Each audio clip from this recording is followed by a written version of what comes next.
जब मैं रात में सपने देखता हूँ तो वो मुझे सच्चे लगते हैं। मैं फ़र्क नहीं कर सकता, मेरे सपने में मौजूद लोग वे बहुत सच्चे लगते हैं। मैं उनसे बात कर सकता हूँ, मैं उन्हें छू सकता हूँ और घटनाएं भी होती हैं। फिर जब मैं जागता हूँ मुझे पता होता है कि वो भ्रम था। क्या मेरे जीवन के लिए भी यही बात है? ये जीवन कितना सच्चा है? क्या एक दिन ऐसा होगा कि जब मैं जागूंगा तो ये सब मेरे लिए सिर्फ एक भ्रम होगा? The problem is you're reading bits and pieces of Zen. समस्या यह है कि आप ज़ेन को टुकड़ों में पढ़ रहे हैं। ठीक है, ज़ेन के टुकड़े खतरनाक हैं। किसी भी चीज़ के टुकड़े खतरनाक होते हैं। अब आप जो कह रहे हैं वो एक तरह से सच है, क्योंकि आपके जीवन का 99% हिस्सा सिर्फ विचार और भावना है। विचार और भावना सिर्फ जीवन को चित्रित करते हैं, वो जीवन नहीं है ना? जब 99% समय आप केवल जीवन के बारे में सोच रहे हैं, भावना भी एक तरह का विचार ही है, एक रसीला विचार है ना? विचार सूखा है, भावना रसीली है, लेकिन फिर भी एक विचार है ना? जैसा आप सोचते हैं वैसा ही महसूस करते हैं, है कि नहीं?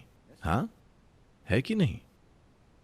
अब अगर आप सोचते हैं कि अरे ये एक अद्भुत व्यक्ति है, तो उस व्यक्ति के प्रति आपकी भावनाएं मधुर होंगी। अरे ये एक भयानक व्यक्ति है, तो उस व्यक्ति के प्रति आपकी भावनाएं बुरी होंगी। आप ये सोचकर कि ये एक अद्भुत व्यक्ति है, बुरी भावनाएं नहीं रख सकते। आप ये सोचकर कि ये एक भयानक व्यक्ति है, अच्छी भावनाएं नहीं रख सकते, है कि नहीं? क्योंकि जैसा आप सोचते हैं वैसा ही महसूस करते हैं। विचार और भावना अलग नहीं है, वे एक ही चीज हैं।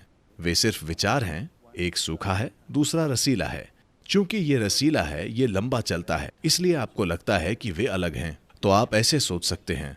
आज आप सोच सकते हैं ये एक अद्भुत आदमी है, कल उसका कोई काम आपको पसंद नहीं आता, आप अचानक सोच सकते हैं ये एक भयानक आदमी है। आपका विचार तुरंत 90 डिग्री मुड़ जाता है, पर भावनाएं इतनी जल्दी नहीं मुड़ सकती।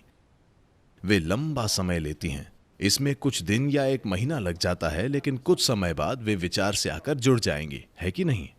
हाँ, वे ज्यादा समय लेती हैं। भावनाएं तुरंत नहीं मुड़ेंगी, इसीलिए आपको लगता है कि वे अलग हैं। वे अलग नहीं हैं, वे एक ही हैं। ये सिर्फ विचार हैं, एक सूखा है, दूसरा रसीला है। तो आपका पूरा जीवन सिर्फ विचार और भावना है। तो ये एक सपने की तरह ही है। ये है। तो अब आप ज़ेन पढ़ रहे हैं, तो आप चांग त्सू को जानते होंगे, जिन्होंने एक बार ऐसा किया था। चांग त्सू एक महान ज़ेन मास्टर थे।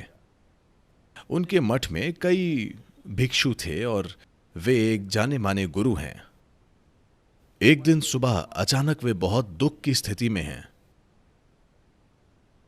तो जब उन्होंने गुरु को दुख में देखा तो हर कोई घबरा गया। गुरु दुख में हैं तो वाकई कुछ बुरा हुआ होगा, क्योंकि वे हमेशा खुश और अच्छे रहते हैं। तो सबसे वरिष्ठ भिक्षु धीरे धीरे उनके पास पहुंचे और उन्होंने पूछा, मास्टर क्या हुआ? वे बोले, मुझे परेशान मत करो, मैं बहुत परेशानी में हूं, चले जाओ। भिक्षु बोले, अगर आप परेशान हैं तो वो हमारे लिए मौत होगी, हमें बताएं कि आपको क्या चीज परेशान कर रही है। तब चांग त्सू बोले, कल रात मैं सपने में एक तितली था। भिक्षु बोले, तितली होने में क्या हर्ज है? हम कई चीजें बने हैं, कभी कभी हम सूअर बने हैं, पक्षी बने हैं, बहुत सी चीजें बने हैं, उसमें कोई समस्या नहीं है। तितली काफी अच्छी है, तितली में क्या हर्ज है?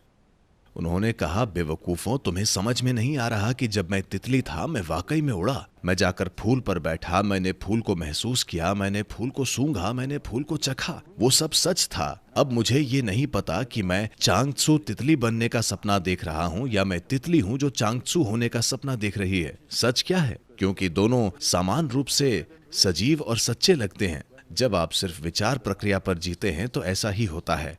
वे अपने भिक्षुओं को आध्यात्मिकता की बेहोशी से बाहर निकालने के लिए इसका एक विधि के रूप में उपयोग कर रहे हैं, क्योंकि लोग सूत्र और ये और वो पढ़ रहे हैं। उन्हें लगता है कि वे जो पढ़ते और सोचते हैं वही आध्यात्मिकता है, तो वे उनके मानसिक ढांचे को तोड़ने की कोशिश कर रहे हैं ताकि वे अस्तित्व से जुड़ जाएं। अगर आप जीवन का अनुभव कर रहे हैं, जीवन, विचार नहीं, भावना नहीं, जीवन, अगर आप जीवन का अनुभव कर रहे हैं तो ऐसा सवाल नहीं उठेगा। लेकिन जब आपका ज्यादातर जीवन सिर्फ विचार और भावना होते हैं तो ये बिल्कुल सही है, ये बिल्कुल एक सपना है, ये सिर्फ एक और चित्रण है।